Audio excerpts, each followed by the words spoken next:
Assalamualaikum warahmatullahi wabarakatuh.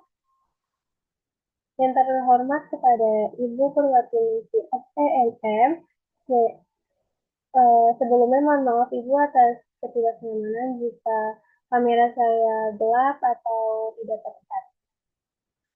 Perkenalkan, nama saya Astus Fajita Purin, NIM saya 6424102, saya dari kampus BSI Sekitar. Izinkan saya untuk mempresentasi kali ini, yaitu mampu menjelaskan dan menggambarkan ruang lingkup bisnis.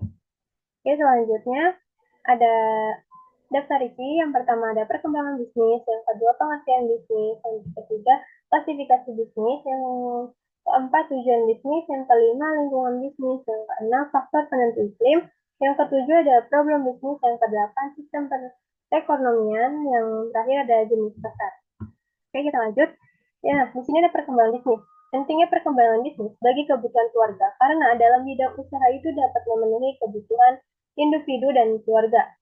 Sejak adanya revolusi industri, terjadi perubahan dalam kegiatan bisnis sehingga memberi peluang untuk berkembangnya banyak pabrik. Di dalam dunia bisnis itu dituntut untuk bekerja lebih efisien, karena itu jangan sampai ada pemborosan yang terbatas jumlahnya. Oke, kita lanjut. Nah, pengertian bisnis. Menurut Dr. Dahmiri SEM dan Sigit Indrabiji SEMSI pada tahun 2017, yaitu dalam ilmu ekonomi bisnis adalah suatu organisasi yang menjual barang atau jasa untuk mendapatkan laba. Nah, kata bisnis adalah bisnis dalam konteks individu, komunitas, ataupun masyarakat. Namun, tidak semua bisnis mengejar keuntungan, seperti halnya bisnis kooperatif yang tidak memiliki tujuan untuk institusi pemerintah serta tujuan kesejahteraan rakyat. Kata bisnis sendiri memiliki tiga penggunaan tergantung skopnya. Penggunaan singular, kata bisnis dapat merujuk pada badan usaha kesatuan bisnis, teknis dan ekonomi yang mencari laba atau keuntungan.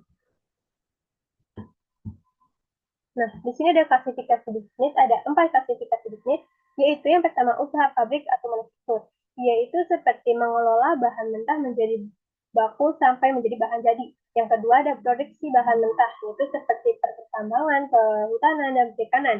Yang ketiga ada usaha keuntungan dan asuransi, yaitu ada bank dan lembaga non-bank.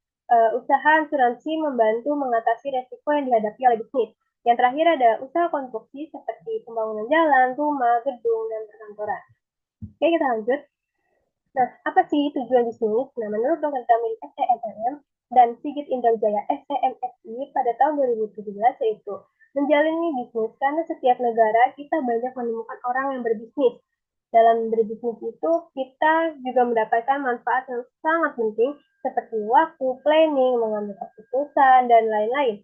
Setiap orang yang berbisnis harus saling mendominasikan 4 macam sumber daya, yaitu sumber daya materi, manusia, keuangan, dan informasi. Pengetahuan berbisnis sangat penting karena setiap individu memperlengkap kemampuan-kemampuan mereka dalam menghadapi era globalisasi. Sebab di era globalisasi ini pesaingnya semakin kuat. Oke, kita lanjut. Lingkungan bisnis. Nah, menurut Dr. Damiri SEMM dan Sigit Indrawijaya SEMSI pada tahun 2017, yaitu aktivitas perusahaan dalam menghasilkan barang atau jasa bertujuan mendapatkan laba. Nah, untuk mencapai tujuan tersebut, perusahaan menghadapi tantangan yang ada seperti penyediaan bahan baku sampai pada penjualan barang atau jasa yang mereka hasilkan.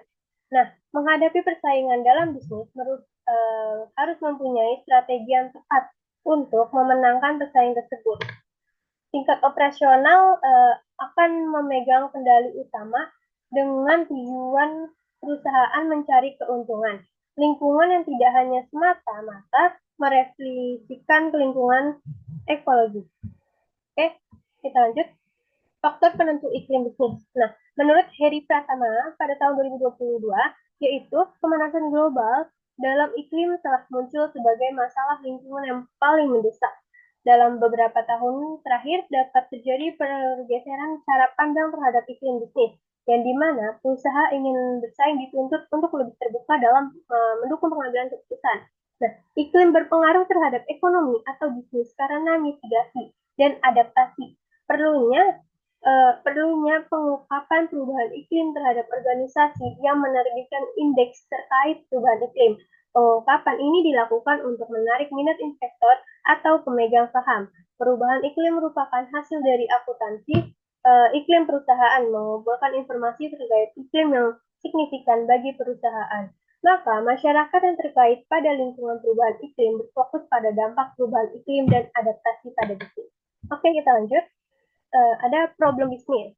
Nah, di sini ada 4 problem, yaitu ada waktu, pindah bidang bisnis, manajemen keuangan yang buruk, kurang percaya diri. Nah, waktu yang pertama itu pasti banyak pengusaha yang tidak bisa membagi waktunya dengan baik, seperti class meeting, terus dan dapat jika telat meeting pasti akan menyebabkan kehilangan klien. Yang kedua ada pindah bidang bisnis. Nah, ada beberapa pengusaha yang sudah menyerah ketika bisnisnya sepi dan pindah ke bisnis yang lain, tetapi tidak berkembang dan akhirnya pindah lagi ke bisnis yang lain. Nah, yang ketiga ada manajemen keuangan yang buruk. Jika keuangan tidak dikelola dengan baik, maka pendapatan dan pengeluaran tidak akan terkontrol dan menyebabkan kebangkrutan. Nah, yang terakhir itu kurang percaya diri. Banyak yang kurang percaya diri untuk mengakui bahwa dia mempunyai bisnis. Ini terjadi karena ketika memulai bisnis yang masih kecil. Nah, kita lanjut. Ada sistem perekonomian. Cara pengaturan kegiatan ekonomi dalam suatu negara berdasarkan kepada sistem ekonomi yang pernah digunakan berbagai istilah sistem. Dapat diartikan berbagai keseluruhan yang terdiri dari macam-macam bagian suatu sistem muncul karena adanya usaha manusia untuk memenuhi kebutuhan-kebutuhannya. Pemenuhan kebutuhan manusia yang sangat bervariasi akan memunculkan sistem yang berbeda-beda.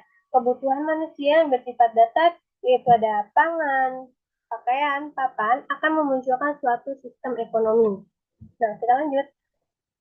Nah, di sini yang terakhir ada jenis pasar, yaitu ada pasar pesaing sempurna, ada pasar oligopoli, terus yang ketiga ada pasar monopoli, yang keempat pasar mon monopol, monopol, yang